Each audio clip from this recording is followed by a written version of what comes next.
अपने जो संरक्षक हैं दिल्ली अध्यापक परिषद के श्री जय भगवान गोयल जी को आमंत्रित करता हूं कि वो आए और हम लोगों का मार्गदर्शन करें अपने सारगर्भित शब्दों से।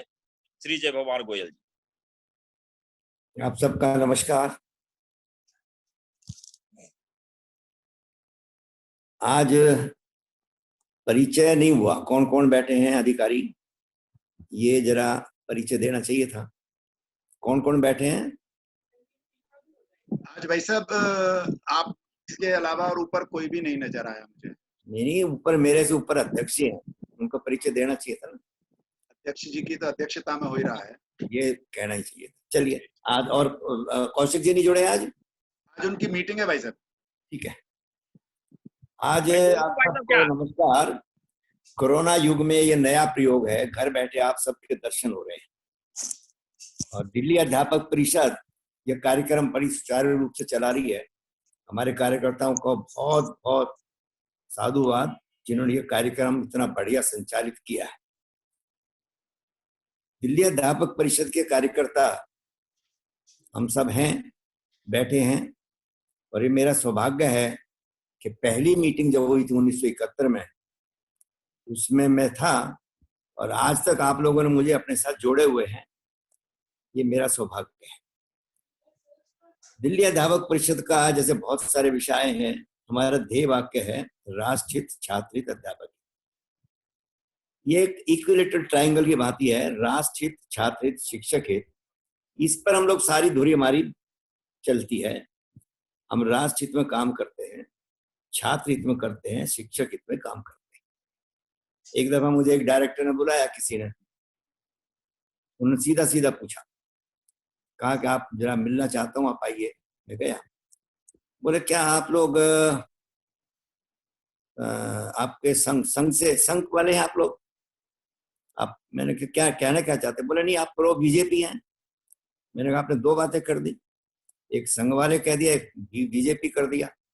हमने कहा हम लोग प्रो एजुकेशन है, हम लोग प्रो विद्यार्थी है, छात्र हैं, हम लोग प्रो अध्यापक है, शिक्षक है। हम इसके निमित्त काम करते हैं, हम राष्ट्र हित में काम करते हैं। और राष्ट्र प्रेम राष्ट्र हित अगर आरएसएस से कॉपीराइट है तो हम हैं, ये आज की सच्चाई भी है। लेकिन हम लोग, हमारा अपना संविधान है, हमारे अपने अधिकारी हैं, हमारे अपने कार्यकर्ता हैं, हमारा एक निश्चित रूप से संगठन ऐसा है जो सबको साथ लेकर के चलता है, जिसमें दिल्ली का समस्त शिक्षक काम करता है। किसी भी विंग में हो, राजकीय निकाय में हो, निगम में हो, चाहे एनडीएमसी में हो, एडेड विंग में हो, चाहे हमारा पब्लिक स्कूल्स में हो। पब्लिक स्कूल में हमने बहुत बड़ा काम किया है, जब समय समय पर हम लोग करते रहते हैं। हमने अपनी एक समर्थ भारत प्रतियोगिता की थी कुछ साल पहले, उसमें हमने ज्यादातर पब्लिक स्कूलों को जोड़ा था और उसमें लगभग 50,000 विद्यार्थी पब्लिक स्कूल का उसमें भाग लिए थे। तो हम किसी भी इनको छोड़ते नहीं है। ये ठीक है, हमारी इकाई वहां नहीं है, लेकिन वो भी हमारे साथ हैं, हम उनका ध्यान रखते हैं, उनको हमने छोड़ा नहीं है। समय लगेगा, आहिस्ता आहिस्ता जब कार्यकर्ता संक्षेप हो गए, बहुत सक्षम हो गए, संख्या बढ़ेगी, उनको हम अपना विषय समझा पाएंगे तो वो जुड़ेंगे, अन्यथा वो लोग यूनियन बनने नहीं देते पब्लिक स्कूल में, स्वभाव उनका। इस प्रकार से सब क्षेत्रों में हम काम करते हैं। और कल्पना क्या है? कल्पना एक ही है कि इस देश को, इस राष्ट्र को अपना विश्व गुरु बनाना। ये हमारा देश विश्व गुरु रहा है, बड़े बड़े गुरुकुल, बड़ी बड़ी यूनिवर्सिटी आ रही हैं, दुनिया भर के लोग यहाँ पर आते रहे हैं और स्कॉलर्स ने आकर यहाँ के बारे में बहुत कुछ लिखा है। वो कहीं दुर्भाग्य से बीच में हम लोग लुप्त कर पाए, लुप्त हो गया वो, क्योंकि हम आर्थिक रूप से बहुत संपन्न थे और इसी वास्ते लोग लूटने आते थे देश को, वो लुटेरों को मार के भगा देते थे। लेकिन दुर्भाग्य से हमें इतिहास मालूम है, अपने ही लोग उनको रास्ता बताते थे और इस कारण से आहिस्ता आहिस्ता उन लोगों ने यहाँ पर अपना आधिपत्य जमाया। फिर अंग्रेज आए, उन्होंने अपना आधिपत्य जमाया और सबसे पहले उन्होंने काम किया शिक्षा को समाप्त करना। मकाले ने लिखा है कि हर छोटे छोटे गांव में भी ये शिक्षक हैं और जब तक ये शिक्षा प्रणाली भारत में रहेगी हम लोग वहां पर सफल नहीं हो सकते। तो एकदम से उन्होंने उसको समाप्त किया ये आप सबको पता है, इतिहास में जाने की आवश्यकता नहीं है। हम अपने विषय पर रहेंगे तो हमको पुनः उस तरफ ले जाने का प्रयास हमारा है। उस प्रयास में हम सब लगे हुए हैं, अन्य संगठन भी बहुत सारे लगे हुए हैं, लेकिन हमारा भी सोच ये है कि शिक्षा के द्वारा हम विश्व गुरु बनाने के कगार पर चल सकते हैं, उस रास्ते पर हम चल सकते हैं। ये हमारी सोच है। अनेक कार्यक्रम इसके लिए करते हैं। अध्यापक परिषद कार्यक्रम भरमार है, और एक कार्यक्रम हमारा हर साल चलता है, अभ्यास वर्ग। आज ये इन परिस्थितियों में घर बैठे हो रहा है। वैसे तो उस अभ्यास वर्ग का ये विकल्प नहीं हो सकता, क्योंकि वहां पर हम 2 दिन साथ रहते हैं, खाते हैं, पीते हैं, बातचीत करते हैं, औपचारिक अनौपचारिक, वो सब हम लोग यहाँ पर नहीं कर पा रहे हैं। कुछ समय गोयल जी देते हैं अच्छी तरह से गपशप मारने का, नो डाउट, लेकिन वो जो बात है, आनंद है, जो साथ रह करके अब हवा में सोना, बगैर एसी के हम सो रहे हैं।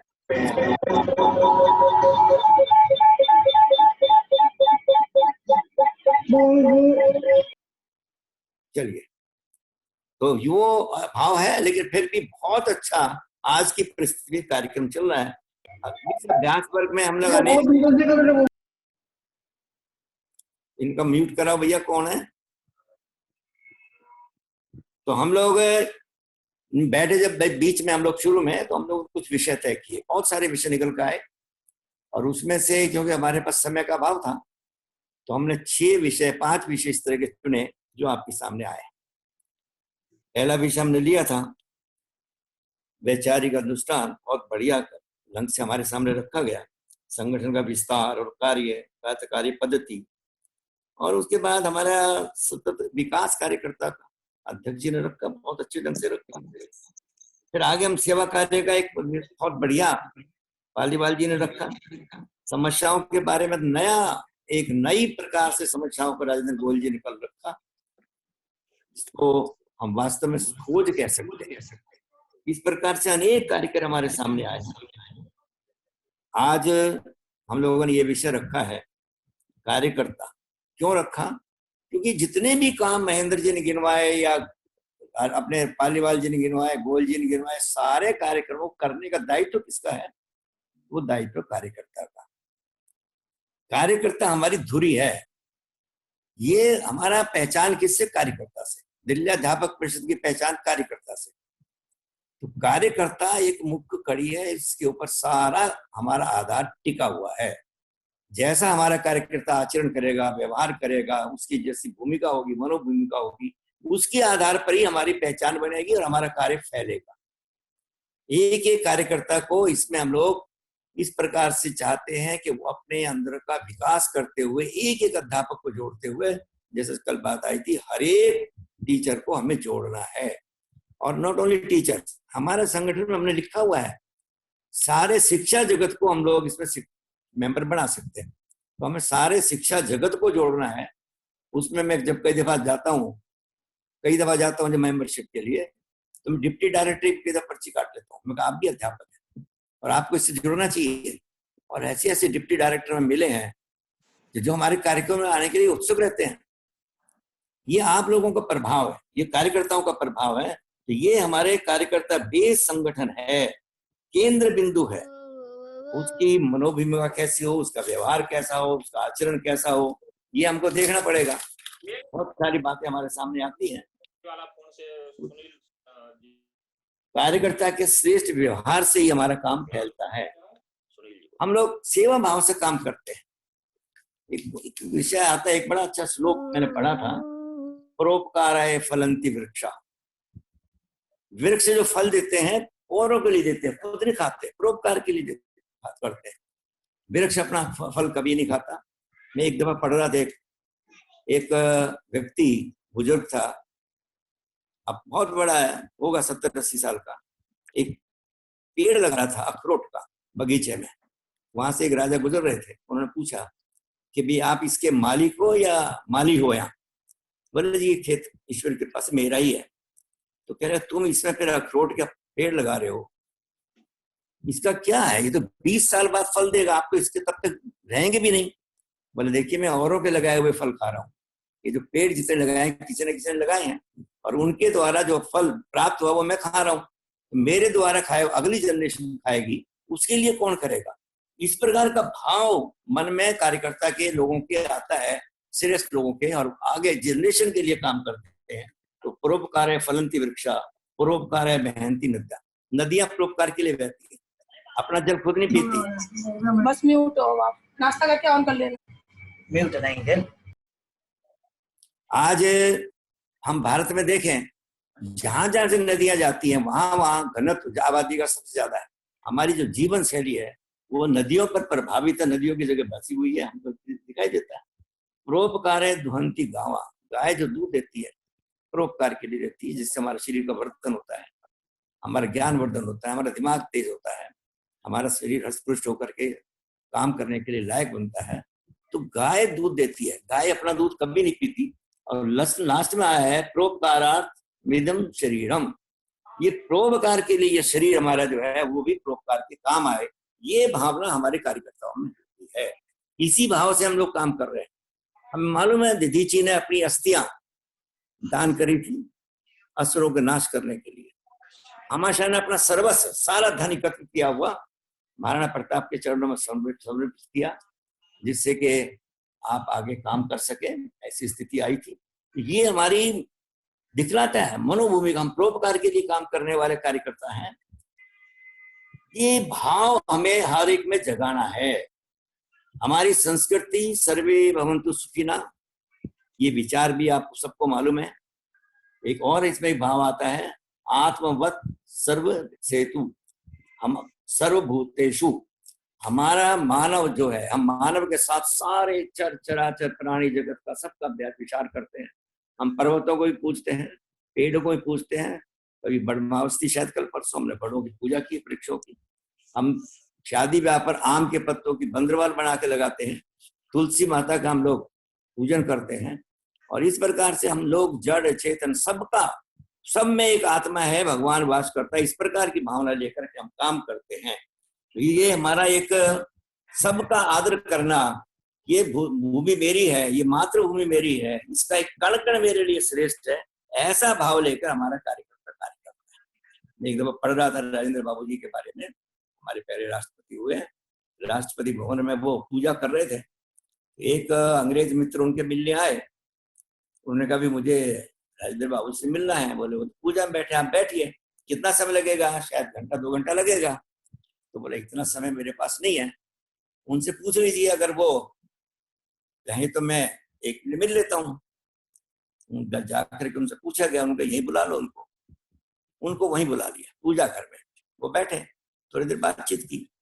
बातचीत के बाद उनकी दृष्टि थाली में गई, उसमें एक मिट्टी की डेली रखी थी। हमें मालूम है हम मिट्टी की डली का गणेश बनाते हैं ब्याह शादियों में, और पंडित जी हमारे ऐसा करते हैं। तो उनको बड़ा आश्चर्य हुआ। उन्होंने उनसे पूछा, राजेंद्र बाबू आप इतने बड़े लोकतंत्र के राष्ट्रपति है, प्रथम नागरिक है, और ये नाचीज मिट्टी आपने इस पर रख रखी है, इसका औचित्य मेरी समझ में नहीं आया। कहने का आप ये नहीं समझ सकते, ये मिट्टी हमारे देश की मिट्टी है, मेरी भारत भूमि की मिट्टी है, जिसको हम पूजते हैं। ये हमारे लिए माता है भूमि, और ये इसमें जो सुगंध आती है मेरे भारत की, उसका अनुभव आप लोग नहीं कर सकते। इस प्रकार का भाव जो उन्होंने रखा, तो वो भी नतमस्तक हो गया। कमाल है आपकी आस्था। ये आस्था हमारी सबको लेकर के आगे चलने वाली है। हम लोग एक एक कण से प्यार करते हैं, एक एक व्यक्ति से प्यार करते हैं। तो जब हम एक एक व्यक्ति से प्यार करेंगे तो हमारा निश्चित रूप से उसी प्रकार का विचार बनेगा। सेवा के लिए हमें क्या होगा, सेवा हम कैसे कर सकते हैं? जब हम मानसिक रूप से, शारीरिक रूप से, आध्यात्मिक रूप से, आर्थिक रूप से और समर्पित सामाजिक रूप से भी हर तरह से स्वस्थ होंगे, तब हम लोग ये कार्य कर सकते हैं। अब मैं प्रश्न है, अगर हमारा मानसिक संतुलन ठीक नहीं है, हमारे मन में ईर्ष्या द्वेष भाव का होगा, तो हम निश्चित रूप से समाज में काम नहीं कर पाएंगे। हमें पॉजिटिविटी रखनी पड़ेगी। मेरा एक हमेशा मैंने बताया कई बार, क्योंकि मैं तो अब आप लोगों के सामने बहुत बोल चुका हूँ, कोई नई बात में बताने वाला नहीं हूँ। मैंने एक दफा एक सेमिनार में अटेंड किया था, उसमें एक विचार आया था। उन्होंने बताया था 4 तरह के लोग होते हैं। एक व्यक्ति होता है जो ये कहता है कि मैं तो निकम्मा हूं, मेरी औलाद भी निकम्मी, मेरे पड़ोसी बड़े बेकार, सब बेकार ही, उसको सब बेकार ही बेकार लगता है। ऐसा लोग कुंठित है, सुसाइडल केस होता है। दूसरा व्यक्ति कहता है वो देखो वो बहुत अच्छा, उसके बच्चे कितने, तुम नालायक, अपने बच्चों को कोसता है। अपने परिवार को कहता तुम बेकार हो, पत्नी को कोसता है, सामने वाले को प्रेस करता है। दूसरों की प्रेस करना और अपने बच्चों को, अपने कार्यकर्ताओं को कोसना, ये एक नकारात्मक सोच है। एक और सोच होती है जिसमें वो कहता है मेरे तो, मैं इतना बढ़िया, मेरे बच्चे इतने अच्छे, बाकी सब बेकार है, मेरे पड़ोसी सब बेकार, मैं सबसे श्रेष्ठ हूँ। ये अहंकार का द्योतक है। एक चौथा भाव आता है कि मैं ठीक, मेरा परिवार ठीक, मेरे पड़ोसी बहुत अच्छे, मेरे आसपास के सब लोग अच्छे, मेरे राष्ट्र के रहने वाले सब लोग अच्छे, ये सारा संसार बहुत अच्छा। ये पॉजिटिव दृष्टिकोण, इसको हमें लोगों के सामने रखना होगा। ये हमारी मानसिक स्थिति चाहिए। अगर ये मानसिक स्थिति हमारी बनती है तो निश्चित रूप से हम लोग मानसिक रूप से स्वस्थ हैं। शारीरिक रूप से स्वस्थ होना चाहिए, जरूरी है। अगर हम बीमार हैं, हम लोग बहुत कमजोर हैं, हमारे पास चलने की भी शक्ति नहीं है, तो क्या करेंगे हम लोग? तो शारीरिक रूप से हमें रोज जैसे हम लोग व्यायाम वगैरह करते हैं, करके तैयार रहना चाहिए। आर्थिक रूप से भी हम स्वस्थ हों। इसमें क्या मतलब है कि हमारे पास पर्याप्त मात्रा में ऐसा धन हो जिससे हमारा परिवार चले। लेकिन आर्थिक स्वच्छता समाज के लिए बहुत आवश्यक है। अर्थात समाज के पैसे में कोई भी किसी प्रकार की हेरा फेरी नहीं। पैसा समाज का है तो समाज का है। हमें इनकम टैक्स देना है तो देना है। उसमें फिर हमको सारी इनकम दिखानी है, चाहे हमें कॉपी मार्किंग करने जाते हैं उसकी इनकम दिखानी हो, इन्विजिलेशन की दिखानी हो, बहुत से लोग नहीं दिखा पाते। ये हमारा उद्देश्य नहीं है। आर्थिक शुद्धता चाहिए, ये बहुत आवश्यक है। एक दफा मेरे टीचर थे टीटीआई, मैं उसमें टीजीटी था। कुछ सामान उन्होंने खरीदा, टेबल टेनिस की बॉल, तो मुझे भी कुछ शौक पड़ गया था, मैं भी कभी कभी उसमें हाथ मार लेता था। तो टेनिस बॉल का बिल लेकर के एक डीलर मेरे पास आया, फंड मेरे पास था, कहना सर ये पैसा चाहिए, पेमेंट चाहिए। मैंने देखा वो बॉल थी, 2 रुपए का उसमें पैसे लगा रखे थे, काफी पुरानी बात। मैंने बच्चों से पूछा बेटे कितने की आती है, ऐसे पूछ लिया। उन्होंने कहा जी वो 100 रुपए की आती है, 1 रुपए की आती है। मैंने उस डीलर से पूछा भैया मैं कितने की आती है? 1.5 रुपए की आती है। मैंने कहा फिर 2 रुपए के हिसाब से बिल क्यों बना रखा है? अब वो बड़ा सकपका है, वो चला गया, भाग गया, पर पिताजी को भेजूंगा। मैंने उस पीटीआई से पूछा भाई मैं तेरा बिल आया ये कितने की आती है बॉल? बोला 1.25 रुपए की। मैंने कहा बच्चे 1 की बता रहे हैं, आप 1.25 की, डीलर 1.5 का, ये 2 रुपए का बिल क्यों है? चुप। वो टीचर इतना संपन्न था, उसके बहुत खेत, उसका ट्रैक्टर, नौकर चाकर काम करते थे। मैं तो कई दफा कहता भाई तुम यहाँ पर आते क्यों? भाई यहाँ से सामान सब खरीद ले जाता हूँ। कृषि का भाई आ जाता हूँ, मैंने क्या करना, नौकर चाकर काम कर रहे हैं। तो मैंने कहा आपने कभी सोचा कर क्या रहे आप? कितना मिलेगा आपको 2 दर्जन में? 10-12 रुपए।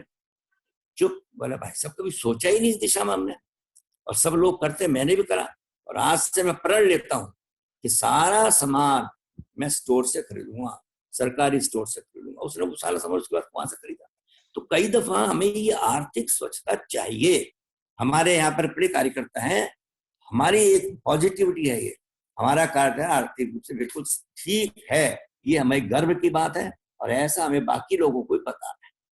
जो हम लोगों ने काम करना है, समर्पण भाव से काम करना है। पैसे दे तब तक अहंकार नहीं, दिखावा नहीं, प्रकृति के लिए काम नहीं करते हम लोग। हम राष्ट्र कल्याण के लिए काम करते हैं, और इसी भावना से हमको काम करने की आवश्यकता है। हमारी भूमिका में है ये। हमको शोबाजी करते नहीं है, लेकिन थोड़ा सा वो आवश्यक भी है कभी कभी ये। लेकिन जो करते हैं हम उतना बोलते हैं। बाकी संगठन भी हैं, बहुत सारे संगठन हैं, उनके मन में पता नहीं क्या क्या आता है। जो हमारे कल गोयल जी बता रहे, जो हम करते हैं उसको अपना प्रचार कर देते हैं। ऐसी एक घटना एक दफा हुई, हम लोगों ने ये जो रेफरल था हटवाया, अध्यापक परिषद ने हटवाया। तो एक स्कूल में मैं मेंबरशिप के लिए गया था, मेरे साथ साथ के सिंह जी थे, शायद वेद जी भी थे। तो स्कूल में हम लोग गए, तो वहां पर प्रिंसिपल के पास में बैठा था। तो वहां के एक दूसरी यूनियन के सज्जन आए, उन्होंने मुझसे कहा बातचीत क्या करवा रहे गोयल साहब, क्या होगा? मैंने भैया हमने रेफरल हटवा दिया है। बोला हटवा दिया? मैं कहा बताया मैंने, परसों चौथी हटा है, आ गए ऑर्डर, आपने देखे नहीं। उसके बाद स्टाफ मीटिंग हुई।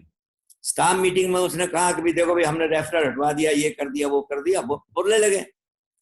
वहां के स्टाफ सेक्रेटरी ने कहा भैया चुप कर जा, बहुत बोलता है, गोयल साहब से वहां पूछ लिया, करवाया, अध्यापक परिषद ने और अपना बखान कर रहे हो, उनको स्नैप किया। तो ये भी दूसरों की मानसिकता होती है, लेकिन हमारी मानसिकता क्या है, जितना हम करते हैं उतना ही बोलते, ज्यादा बिल्कुल बोलते नहीं, ये हमारा निश्चित है, हमने तय कर रखा है। तो ये एक हमारी शैली है काम करने की, पद्धति है हमारी, हम लोग किस प्रकार से काम करते हैं, हमारा क्या क्या सोच है। अब मैं एक दफा मुझे किस्सा याद आया, एक डेपुटेशन हमारा अमेरिका में गया था, उसमें कुलपति थे, शिक्षाविद थे, प्रोफेसर थे, लाइब्रेरियंस थे, बहुत लोग थे, और उसमें कैनेडी वहां के राष्ट्रपति थे। तो हमारा दिल्ली अध्यापक परिषद, अखिल भारतीय राष्ट्रीय शैक्षिक संघ के तत्वावधान में वो डेपुटेशन वहां पर गया। सारे अमेरिका में घुमाया, उनके सारे हमने कार्यकर्ताओं ने, और लैब्स देखी, लाइब्रेरी देखी, उनके टीचर्स का व्यवहार देखा, बहुत अच्छा लगा। तो बाद में कैनेडी के पास बैठे, राष्ट्रपति ने कहा बताइए आपको कैसा लगा, उन्होंने सारी बड़ी प्रशंसा कर दी थी, बहुत अच्छा लगा था। तो लेकिन उन्होंने पूछा ये आपने किया कैसे, इतना बढ़िया आपने सेटअप किया, आपके टीचर इतने बढ़िया है, क्या करते हैं, क्या सोचते हैं, ये किस प्रकार से इन्होंने इतना प्रकार बढ़िया काम किया है, हमारी समस्या जरा बताइए। तो उन्होंने एक बात बताई कि every teacher in America looks every student of America as a future president of America. हर टीचर मेरा, हर एक टीचर जो अपने विद्यार्थी को देखता है वो इस भाव से देखता है, इस भाव से उसको तैयार करता है कि ये हमारा अगला राष्ट्रपति भारत अपने देश का होगा। ये भाव है, ये कर्तव्यपरायणता है। इस प्रकार का भाव हमें अपने अंदर भी पनपाना है। हमारे कार्यकर्ता इस प्रकार की बात करें, राष्ट्र की विचार करें, इसके योग्य हम बने, हम बन सकते हैं, हम श्रेष्ठ थे, आज भी हैं, लेकिन कहीं ना कहीं उसमें गिरावट आई है। इस काम को दिल्ली अध्यापक परिषद अपने कार्यकर्ताओं के माध्यम से ही कर सकती है, ये हमको करना है।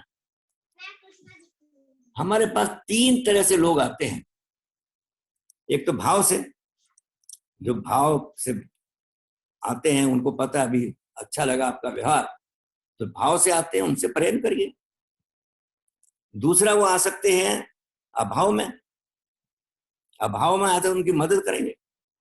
और तीसरा आता है आपसे प्रभावित होकर, और प्रभावित होकर आता तो हमारा सौभाग्य, हम खुश हैं कि हमारे संगठन में इतनी जान है, जो लोग हमसे प्रभावित है, यही तो हमको चाहिए। इस प्रकार का संगठन हमारा है। हम लोग इस प्रकार की भूमिका से काम करते हैं कि हमारे प्रभाव क्षेत्र का विस्तार चारों तरफ हो, और वो अधिक से अधिक लोग इस विचार को, इस दृष्टिकोण को समझें, इसमें अपने उनका योगदान हो। समाज को आगे बढ़ाने के लिए ये बहुत आवश्यक है। हम पूरे समाज की बात करते हैं, पूरे शिक्षा जगत की बात करते हैं, ये हमने व्यवहार में आना चाहिए। आदर्श स्थापित करने होंगे शिक्षकों को। और देखिए, जो शिक्षक इसमें आता है वो सदा शिक्षक रहता है, वो विद्यार्थी भी सारी जिंदगी रहता है। हमारे हर एक शिक्षक का भाव भी ये रहना चाहिए, मुझे कुछ ना कुछ अध्ययन करना है। अध्ययनरत रहना बहुत आवश्यक है। अंबेडकर जी कहते थे मैं सारी जिंदगी छात्र रहूंगा, छात्र हूँ, पढ़ाते हुए भी अपने आप को मानते थे मैं छात्र हूँ। ये भाव हमारे मन में आना ही चाहिए। मैं एक दफा जब 10 में टीजीटी था तो आपकी मार्कर थी, उस समय घर जाना पड़ता था। मेरी हेड एग्जामिनर थी कनकमाला जैन, प्रिंसिपल थी जैन स्कूल की, पहाड़ी धीरे पर रहती थी। उनको 5 कॉपी दिखाने गया मैं, दिखाई कॉपी, बातचीत की, गपशप की, एक आध कंट्रोवर्सी थी, मैंने उसको बताया भाई ऐसा करूंगा मैं, तो समझ में आ गया उनको। तो वहां उनके जीजा जी थे, इकट्ठे रहते थे वो परिवार में, उनका परिचय मुझसे हुआ। तो रिटायर थे, मैंने उनसे बातचीत की, इसके साथ बैठ कर चाय भी, मैं क्या थे आप रिटायर जस्ट था। अच्छा कुछ पढ़ रहे थे, मैं क्या पढ़ रहे हो, बोला पोल साइंस में एमए कर रहा हूँ। अब मुझे बड़ा आश्चर्य हुआ, मैंने कहा आप पोल साइंस में एमए कर रहे हैं, रिटायर जज हैं, अब इस उम्र में, यानी क्यों आप पुनर्जन्म में विश्वास नहीं करते? मैंने कहा करते हैं, क्यों नहीं करते? तो फिर कुछ भी यहाँ जो ये ज्ञान है यही साथ जाने वाला है, बाकी सुई भी नहीं जाने वाली, ये मेरे अगले जन्म में काम आएगा। आप देखते हैं बहुत सी पुण्यात्माएं आती हैं, बड़े श्रेष्ठ लोग लगते हैं, ये पूर्व जन्म का उनका प्रभाव है, पूर्व जन्म में कमाई है उनकी, वो साथ जाता है। इस प्रकार का उन्होंने मुझे समझाया और मुझे बड़ा अच्छा लगा। ये भाव हमारे मन में आना चाहिए। सतत पढ़ते हुए, ज्ञान प्राप्त करते हुए, किसी से भी ज्ञान प्राप्त किया जा सकता है, कोई छोटा हो बड़ा हो, इसकी कोई लिमिट नहीं है। मैंने बहुत कुछ सीखा है अभी। कम से कम ये बोलना मुझे आज राजेंद्र गोयल जी ने सिखाया है कि कैसे रखूं, क्या करूं, कैसे बोलूं। भाई मेरी समझ में नहीं आता था। तो हमारे जो कार्यकर्ता बड़े सक्षम है, इस प्रकार का भाव अपने मन में, हर एक से सीखने की आदत, हमेशा पढ़ना, हमें पढ़ना है और ज्ञान अर्जित करना है। कोई भंडार है हमारे पास इतना साहित्य भारत में ईश्वर की कृपा से दुनिया इसको समझने की कोशिश करती है, तो हम लोग भी उसको समझें, ये मेरा आपसे आग्रह है। एक और बात मेरे ध्यान में आती है, हमारे संगठन में बहुत बड़े टीचर्स में बहुत बड़े लोग, बहुत ज्यादा मात्रा में अनेक प्रकार के कार्यकर्ता, एक प्रकार के टीचर्स, सिख बंधु भी हैं, और मुझे हमारे पास एक भी सिख बंधु दिखाई नहीं दे रहा है। और जिनको लोग कहते हैं SC ST, इस प्रकार के भी बहुत सारे बंधु हमारे साथ हैं, उनका भी मुझे अभाव खटकता है। हमको प्रयास करके उनको जोड़ने का प्रयास करना चाहिए, बहुत मेहनत करनी पड़ेगी। किसी भी तरह से हम बातचीत करें लोगों से, उनको समझाएं, कैसे अपने व्यवहार से समझाएं, उनको जोड़ने का बहुत आवश्यकता है। बड़े टैलेंटेड हैं वो लोग, मेरे बहुत से संबंध में आए हैं, और कुछ प्रयास हमको करना है, कुछ वो हाथ बढ़ाएंगे। मैं एक दफा पढ़ रहा था, एक गड्ढे में व्यक्ति गिर गया, मैंने सुना थी ये बात, गड्ढे में व्यक्ति गिर गया, वो ऊपर नहीं निकल रहा था, एक आदमी खड़ा था, बोला हाथ दो, खड़ा खड़ा हाथ मांग रहा था। तो ऐसे तो नहीं आ सकता, किसी ने कहा थोड़ा झुको, तो हमें थोड़ा झुकना पड़ेगा, उनको थोड़ा उठना पड़ेगा, साथ में चलना पड़ेगा। ये हमारा मनोबल में, दिमाग में आना चाहिए। पर्टिकुलर हमारे बंधु हैं, वो बड़े श्रेष्ठ लोग रहे हैं, और वो वास्तव में ये जब शिक्षक बन गए हैं तो वो शिक्षक हैं, आचार्य हैं। उसी भावना से उनको लेते हुए मैंने कई महीना हमारे कार्यक्रम में हमारे इसमें जुड़े हुए थे, शायद अब भी हो, एक आध हो। बड़े टैलेंटेड है वो लोग, बड़ी सोच है कि यहाँ पर फाइनेंस के सेक्रेटरी आए थे, मीना जी, उनके साथ एक दफा 1 घंटा बैठा, चर्चा हुई, 2-3 कार्यकर्ता और थे, बड़ा अच्छा लगा। क्लियर विजन, इस प्रकार के लोगों को चुन चुन करके हमें अपने कार्यक्रम में अपने साथ जोड़ना होगा। ये मेरा आग्रह है, ये हमारी भूमिका होना चाहिए। हमको जोड़ना है, व्यवहार अच्छा करना है। मैं एक दफा पढ़ रहा था, हमारे मदन मोहन मालवीय जी आरा गए एक बार, और वहां पर एक कार्यक्रम था किसी विद्यालय में, उन्होंने देखा, आरा में देखा, बहुत अच्छा लगा। वहां बाबू जगजीवन राम जी उनके संपर्क में आए, उनसे वो बहुत प्रभावित हुए, उनको अपने साथ निमंत्रण दिया कि काशी विश्वविद्यालय आकर पढ़िए, अपनी आगे की शिक्षा वहां करिए। वो काशी विश्वविद्यालय आ गए, उन्होंने अध्ययन किया, शुरू किया पहले ही दिन, लेकिन भोजन की बड़ी व्यवस्था गड़बड़ हुई, भोजनालय में उनको प्रवेश नहीं मिला। ये हमारे देश का दुर्भाग्य है। तो मालवीय जी ने उनको अपने घर पर रखा और वहां खाना खिलाया, मेरे साथ खाना खाएंगे आप। तब जाकर के उनकी स्थापना हुई यूनिवर्सिटी में, फिर उनको हॉस्टल में ठीक से व्यवहार किया गया, समझाया गया। ये अहंकार नहीं कि हम इस जाति के, वो उस जाति, कोई जाति छोटी बड़ी नहीं, इसको हमें तोड़ना होगा। इसके ये हमारे सारे आत्मीय हैं, हमारे बंधु हैं, हमारे अंग हैं। पर्टिकुलरली हमको जानबूझ करके जो कर्ज किया गया है, खाई पैदा की गई है अंग्रेजों के द्वारा या और भी मुगलों के द्वारा, उसको हमें पाटना होगा। जो सच्चे कर्मवीर हैं, मैं एक और पढ़ रहा था स्वामी राम तीर्थ के बारे में, अच्छे मैथमेटिशियन हुए हैं, विदेश में भी गए हैं। वो गंगा स्नान से जब आते थे तो अपने 2 शिष्य वो लेके चलते थे, जिनको लोग निम्न जाति का बोलते, हम नहीं बोलते, उस समय बोलते थे। उनके कंधे पर हाथ रख करके आते थे, चर्चा का विषय बना कि गंगा स्नान करके आके उनके कंधे पर हाथ रख कर आते हैं, चर्चा का विषय बना। लोगों को रोष था, प्रश्नोत्तर हुआ। उन्होंने कहा देखिए, ये मेरा सौभाग्य है, ये मेरे अपने आत्मीजन है, मेरे परिवार के लोग हैं, और ये जाति का अहंकार छोड़िए, ये व्यर्थ का अहंकार पाल रखा है कि हमने पंडित के जीवन घर में जन्म लिया है, ये छोड़ना हो। ये एक सोचने वाली बात है। हमें बहुत बड़ा वर्ग हमारे पास है, बड़ा अच्छा है। मैं बहुत लोगों से मिला हूँ, अधिकारी भी हैं, उसके नाम में ले भी सकता हूँ। एक अधिकारी थे, बहुत अच्छी हमारा मित्रता बनी, मिस्टर राम साहब थे, यहाँ वाइस प्रिंसिपल काम देखते थे, बड़ी बात मानते थे हमारी, और घर से वो छाछ वाछ लाते थे, हमें पिलाते भी थे, बहुत अच्छा लगता था। तो ये एक भाव लेकर के लोगों को अपने साथ जोड़ना, और उनको लगना नहीं चाहिए जोड़ने के लिए आए हैं ना, आत्मीयता से जोड़ना, संबंध बना के जोड़ना, उनके घर जाना, अपने घर उनको बुलाना, ऐसा लगे उसको ये तो मेरा मित्र है। इस प्रकार के भाव से हमको जोड़ना चाहिए। दूसरी चीज हमारे मन में रहना चाहिए, हमें युवा शक्ति को जोड़ना है। जो नए नए शिक्षक आते हैं, उनका बहुत टैलेंटेड होते हैं वो लोग, हमारे मन में एक भाव रहना चाहिए कि इनको हमने जोड़ना है संगठन में। क्यों जोड़ना है, क्या जोड़ना है, देखना पड़ेगा कैसे जोड़ सकते हैं हम लोग। ये युवा शक्ति बहुत कर्मठ है, लंबे समय तक चलने वाले वो कार्य करता है। हमारे मन में ये भाव रखना चाहिए, अपने मन में चलते फिरते घूमते विचार करना चाहिए। जो नए नए कार्यकर्ता, नए नए विद्यार्थी, नए नए शिक्षक आ रहे हैं, उनको हमको जोड़ना है। एक दफा आशुतोष महाराज जी की पंजाब स्कूल में बहुत बड़ी मीटिंग थी, लाखों लोग थे। उस स्टेज पर 2 लोगों को बुलाया गया था उनका स्वागत के लिए। एक श्रीमान लक्ष्मण देव जी, सामाजिक कार्यकर्ता, आज वो हमारे बीच में नहीं है, ईश्वर को प्यारे हो गए, और एक दिल्ली अध्यापक परिषद के संगठन मंत्री के नाते मुझे बुलाया गया और हम लोगों ने उनका स्वागत किया। बाकी वहां पर एमएलए बैठे थे, एमपी बैठे थे, बहुत लोग बैठे थे, किसी को नहीं बुलाया। तो हमको बड़ा अजीब लगा, भाई नाम पुकार के हम 2 को क्यों बुलाया गया? हम तो कहीं गिनती में आते नहीं है। अध्यापक परिषद तो उस समय इतनी वो भी नहीं थी कि सबको पता ही हो। चलो बैठ गए, वहां पर फिर प्रश्नोत्तर हुआ। उनका एक था, युवा शक्ति को उन्होंने बहुत जोड़ा था। स्टेज पर लगभग 150 करीब युवा सन्यासी बैठे थे।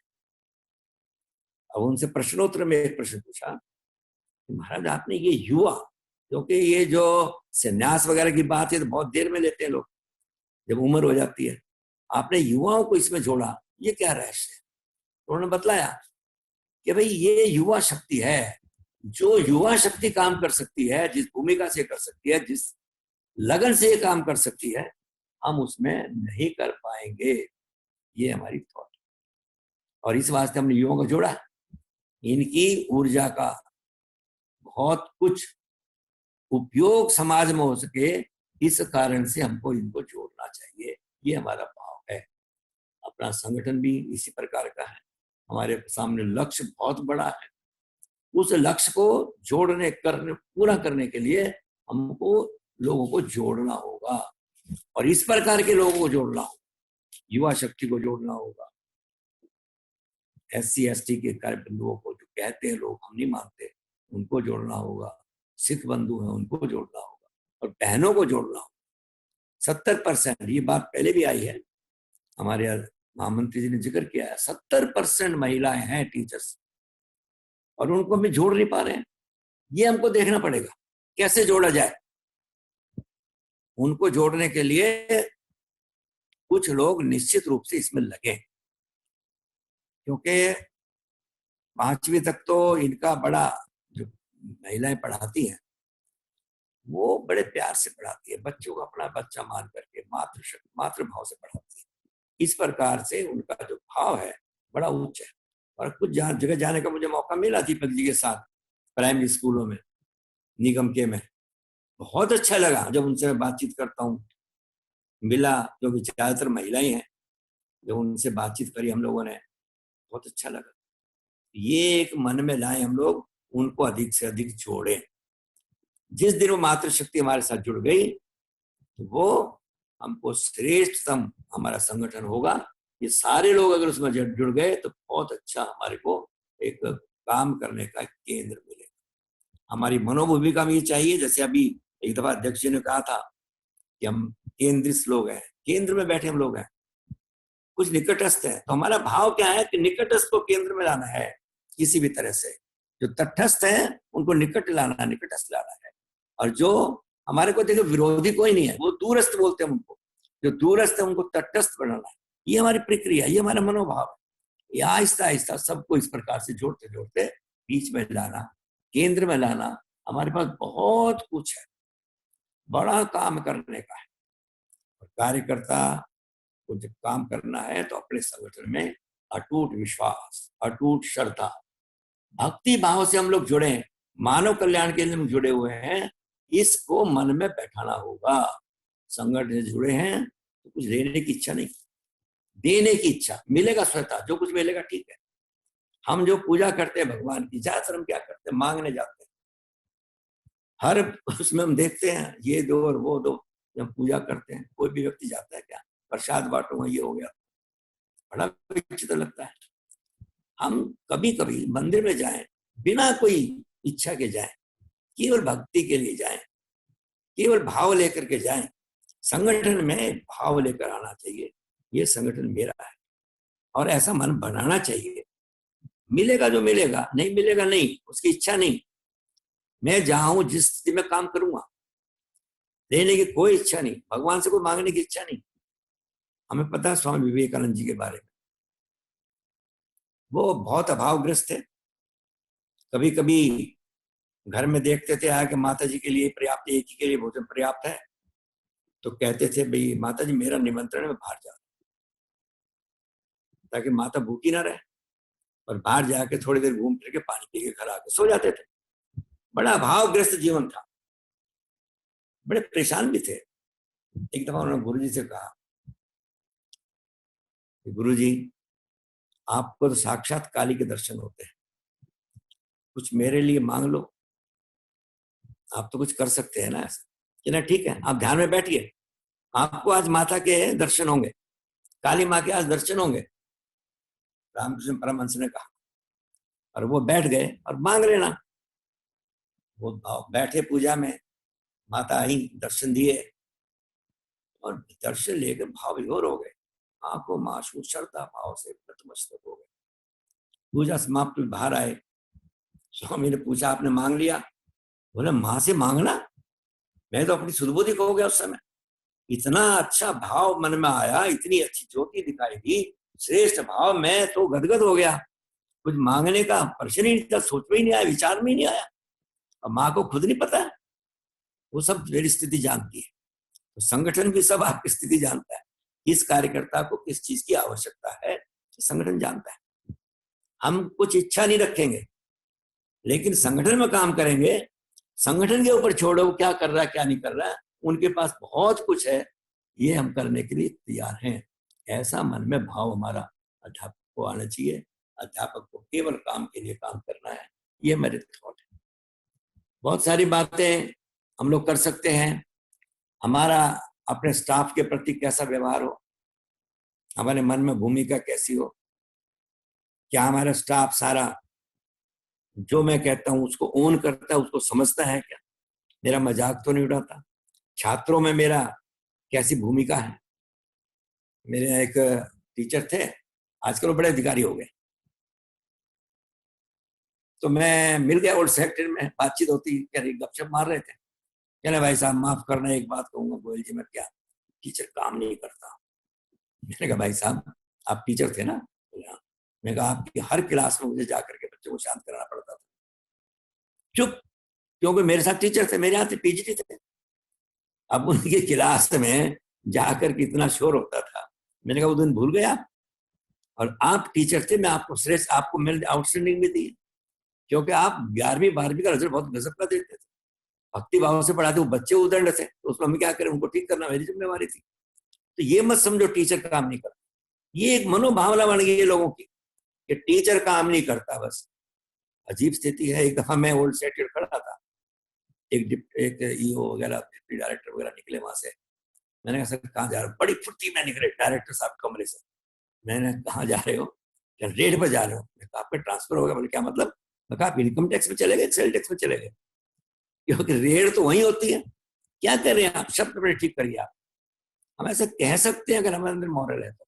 ये इस भावना से हम इसी तरह से इस में मैंने उससे कहा तो कमाल करते हैं आप।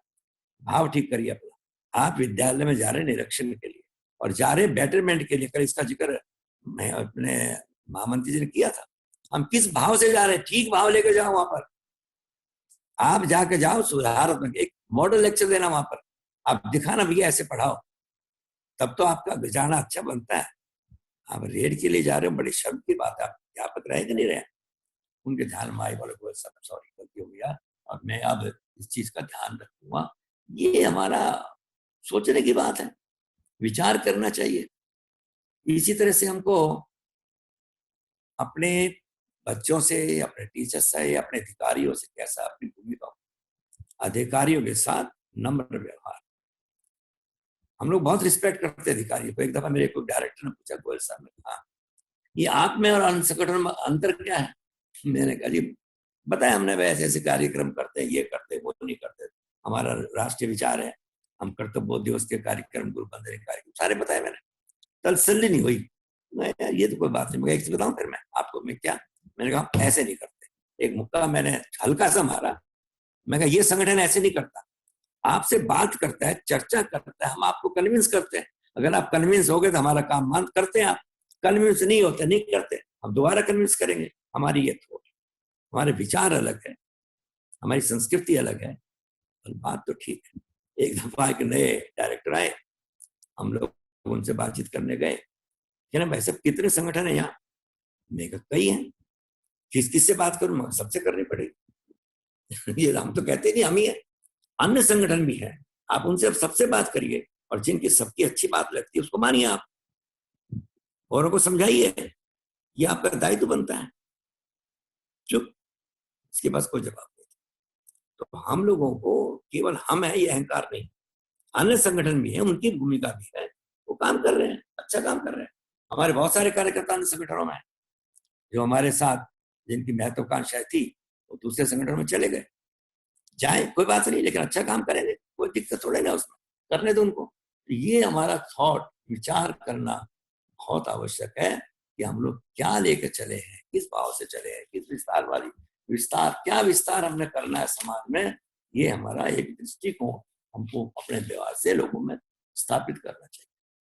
फिर हमारा पुराने कार्यकर्ताओं के प्रति व्यवहार कैसा हो, हमारी मनोभूमिका कैसे हो, ये भी विचार करना है। हमारे पूर्व कार्यकर्ताओं ने इस संगठन को यहां तक लाया 1971 से, क्या हमने कभी उनकी सुध ली है क्या? आज कौन कौन है उनमें से, किस स्थिति में है, ये भी एक विचार करनी है। मेरा पूर्व अध्यक्ष है, आजकल किडनी से ग्रस्त है, हमको उसका भी ध्यान रखना चाहिए। हम क्या ध्यान रखते हैं क्या कि सबके लिए भूमिका है? एक बड़ी समस्या की बात भूल जाते हैं, उनके द्वारा ही संगठन आगे बढ़ाया गया है, वो नहीं होते तो संगठन स्थिति में नहीं आता। अनेक कार्यकर्ता है, मिलता हूं मैं, कभी कभी फोन करता हूं उनको, कभी कभी अभ्यास वर्ग में बुलाने के प्रयास करते हैं, उसमें से एक आध दो आते हैं, अच्छे अच्छे काम कर रहे हैं, क्या कभी जाकर उनके पास बैठे, उनसे बातचीत की अध्यापक परिषद के बारे में, ये हमें करना पड़ेगा। ये भूमिका भी हमारे मन में रहनी चाहिए। और पुराने कार्यकर्ता जितने हैं, माननीय महेंद्र जी यहाँ पर जो पुराने उनके टच में हैं, कभी कभी जरूर जाते हैं, मैं आ रहा हूँ भैया आज, और उनको बड़ा अच्छा लगता है, कोई तो पूछता है।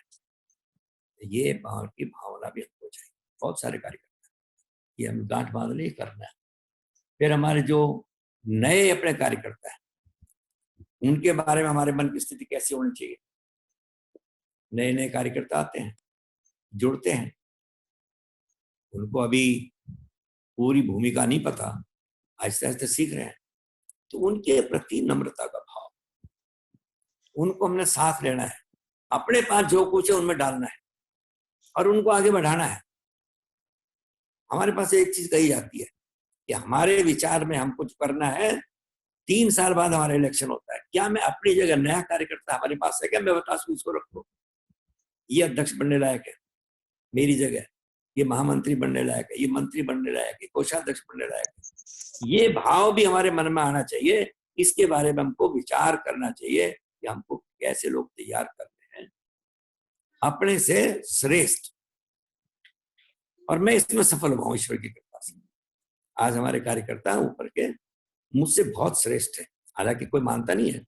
हमारे हरियाणा में एक प्रोफेसर थे, प्रोफेसर शेर सिंह, वो कहा करते थे हरियाणा में 1.5 अक्कल है, एक मेरे पास, बाकी आदि सबके पास मिला करके। तो वो मानता नहीं है, लेकिन मानना चाहिए, स्वीकार करना चाहिए। ये बात बहुत आवश्यक है, अपने से श्रेष्ठ लोगों को आगे बढ़ाएं, उनका ज्ञान हमसे ज्यादा है, उनको मिला करके आगे बढ़ना बहुत आवश्यक है। महिलाओं के प्रति हमारी मनोभावना कैसी हो तो बताने की ज्यादा आवश्यकता नहीं है, समय मुझे लगता बहुत हो रहा है, लेकिन एक मैं छोटी छोटी बातें बताता हूँ। छत्रपति शिवाजी का हमारे सामने उदाहरण है, उस समय जब लड़ाई चल रही थी तो ऐसा होता था, मुगल लोग हमारी बहन बेटियों को ले जाते थे और वो वहीं रख लेते थे। ऐसे ही हमारे सैनिकों ने कुछ सोचा और एक उनकी महिला को उठा करके छत्रपति शिवाजी के सामने पेश कि हम आपके लिए तोहफा लाए। अब वहां भी खलबली मच गई, वो भी खानदान से थी, बड़े खानदान से। पता लगा भी कहाँ गई, तो पता लगा कि वो छत्रपति शिवाजी के सैनिक उसको उठा के ले गए। तो निश्चिंत हो गए, बोले कोई बात नहीं, फिर वापिस आएगी। ये भाव उनके मन में हमारे हमारे लोगों के प्रति, ये आदर, ये वापिस आ जाएंगी, सब कुछ चलाएंगे, कोई दिक्कत नहीं है, निश्चिंत हो गए, खोज भी नहीं की उन्होंने। और इधर जब वो गई, हम आपके लिए कुछ लेकर आए हैं, पालकी पर्दा हटाया, छत्रपति शिवाजी ने कहा काश मेरी माँ थी आप, और आपने क्या कर दिया, वापिस छोड़ पाओ, सर सम्मान इनको छोड़ पाओ, वापिस छोड़ पाए। ये हमारी मनोभूमिका है। स्वामी विवेकानंद अमेरिका में गए, उनके से प्रभावित होकर एक महिला ने कहा कि मैं आपको पति रूप में प्राप्त करना चाहती हूँ, आप मुझसे शादी करेंगे? विवेकानंद जी का जवाब था कि मैं आपको माता के रूप में स्वीकार करता हूँ, क्या मुझे अपना पुत्र बनाओ? ये एक भावना हमारी महिलाओं को प्रति बहुत आवश्यक है। एक दफा एक मीटिंग थी हमारी प्रिंसिपल्स की, उसमें क्या हुआ था, कुछ लोग होते हैं, हमारी यो थी महिला, उस टीचर ने कुछ बोल दिया प्रिंसिपल ने, मुझे बहुत बुरा लगा, अखरा मुझे, मैं खड़ा हो गया। मैंने कहा देखिए, महिलाओं के 3 रूप होते हैं, जब वो सेवा करती है तो बेटी है, जब वो सलाह देती है तो बहन है, और जब खाना खिलाती है प्यार से प्रेम से तो माँ का रूप है।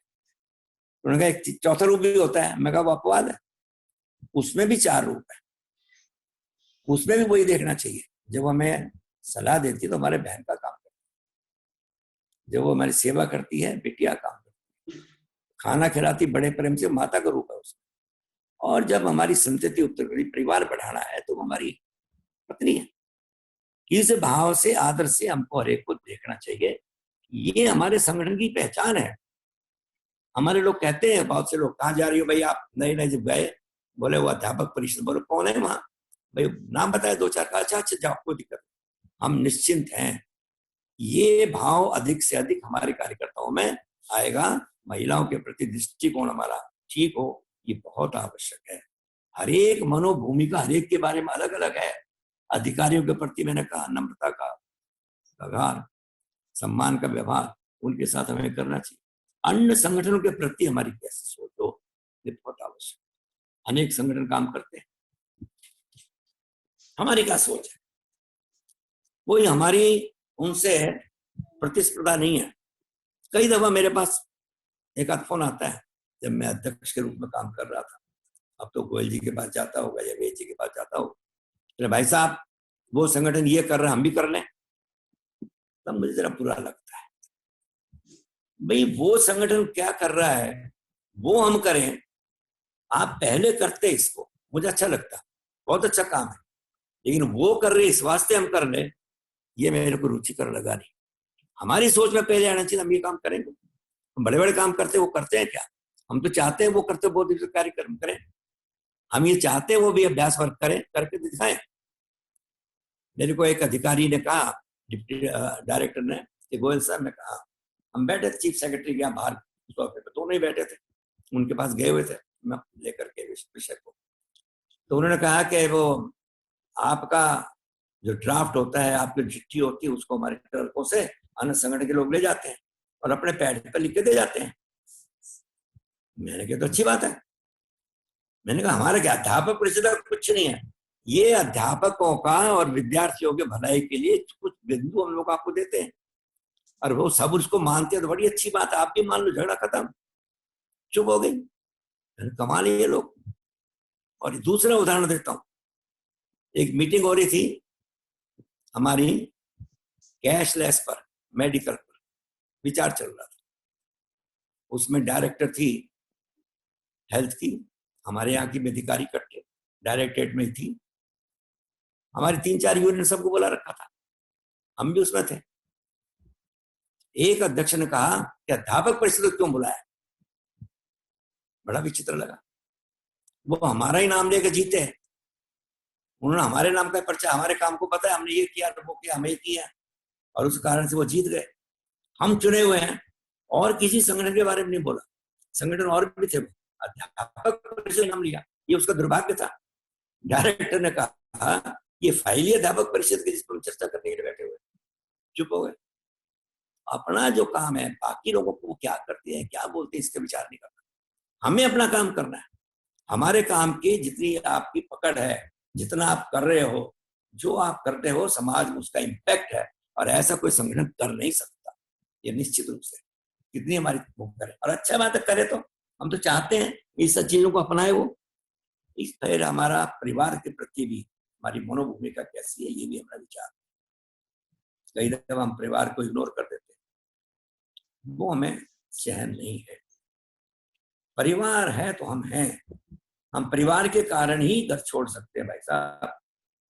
हम जो समय दे सकते हैं समाज में काम करने के लिए, परिवार के पीछे उसकी बड़ी भारी भूमिका होती है, त्याग होता है, उसको भी हमको ध्यान में रखना चाहिए, ये बहुत आवश्यक है। और कई दफा एक आध बात आई मेरे सामने, छोटी छोटी बातें आती है। अभी पीछे लोगों ने आज वो कार्ड डीए फ्रीज कर दिया, ये कर दिया, वो बड़ी बढ़िया बातें आई।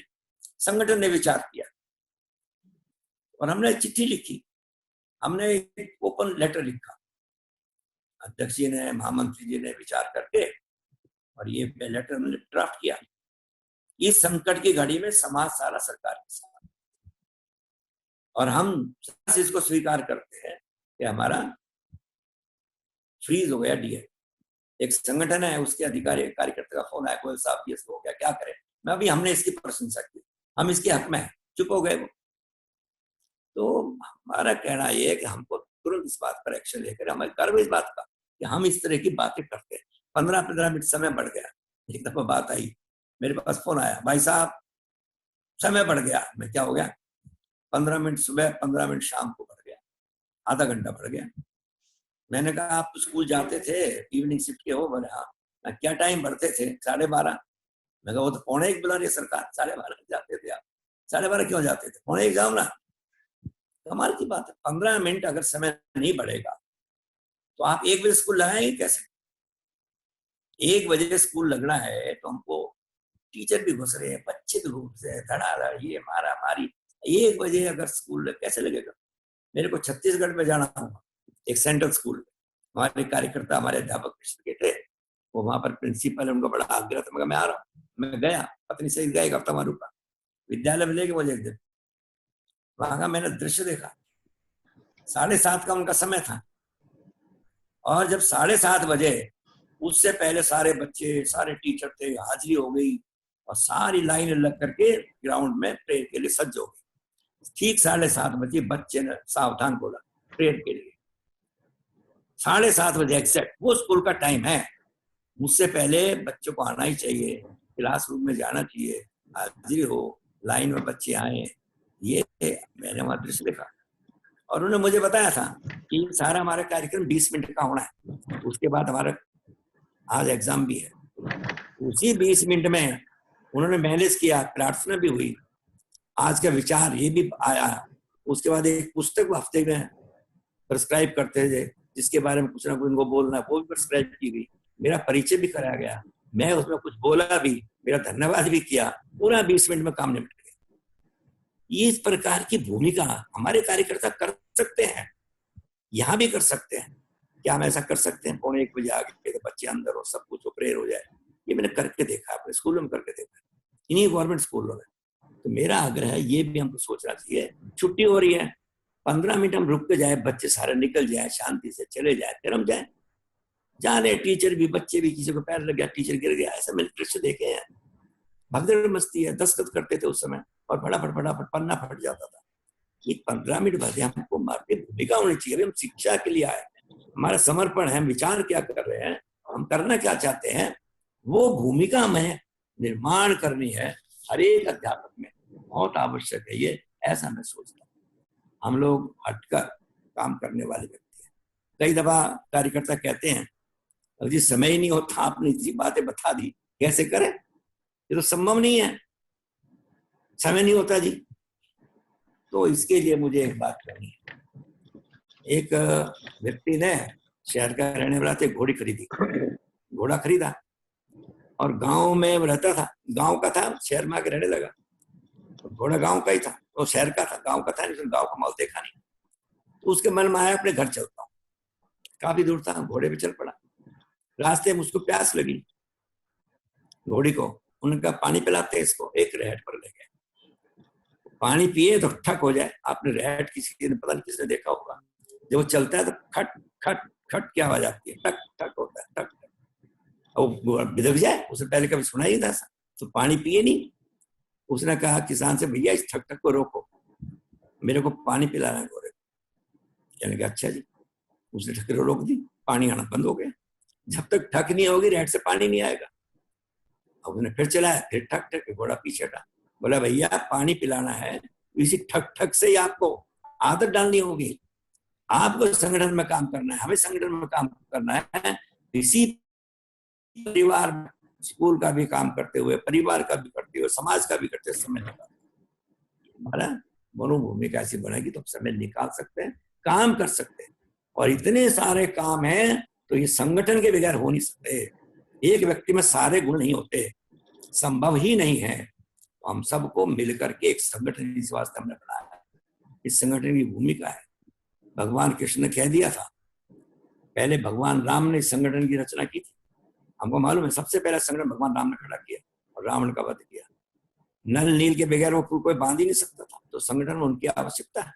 हनुमान जी बगैर कोई जा ही नहीं सकता था समुद्र लांग करके, उनकी आवश्यकता है संगठन। संगठन में हर तरह के लोग होते हैं, हर कैलिबर के लोग हैं, हर एक श्रेष्ठ आप अपने में काम में निपुण है, उन सबका सहयोग मिलेगा तो संगठन आगे बढ़ेगा। हर एक कार्यकर्ता की भूमिका है। दो काम सब कार्यकर्ताओं के लिए है, चाहे वो अध्यक्ष हो चाहे साधारण कार्यकर्ता। संगठन को बढ़ाना, नए नए कार्यकर्ता जोड़ना, ये हमारे सबके लिए साझा है। मैंने कई बार पूछते जी मेरा जिम्मेवारी क्या है, मैं तो उपाध्यक्ष हूं, मेरी क्या जिम्मेवारी है? भैया जिम्मेवारी तो साझी है। एक तो हमको कार्यकर्ता निर्माण करने हैं, एक अच्छा वातावरण अपने स्कूल में बनाना है, आस पड़ोस में बनाना है, ये भूमिका भी हमारी है। और आपको और संगठन के लिए क्या काम कर सकता हूँ जिसमें आपकी रुचि है, उसको समझ कर बताना चाहिए, करना चाहिए। हर एक व्यक्ति को इस भूमिका में जुड़ना पड़ेगा, लगना पड़ेगा, तब जाकर के हमारा ये हमारा जो संगठन है आगे बढ़ेगा। इसकी भूमिका वास्तव में ये है जिसको हम लेकर के चले हैं। बहुत समय हो गया है, आपने मेरी बात बड़े धैर्य से सुनी और मुझे उम्मीद है इसमें से कोई अच्छी बात लगेगी तो आप जरूर लें, बाकी कोई बुरी बात लगे तो मेरे पास छोड़ दें, उसको कहते मैंने सुनी ही नहीं। ये बहुत जरूरी बात है, हमेशा भाव को लेकर बात करनी चाहिए।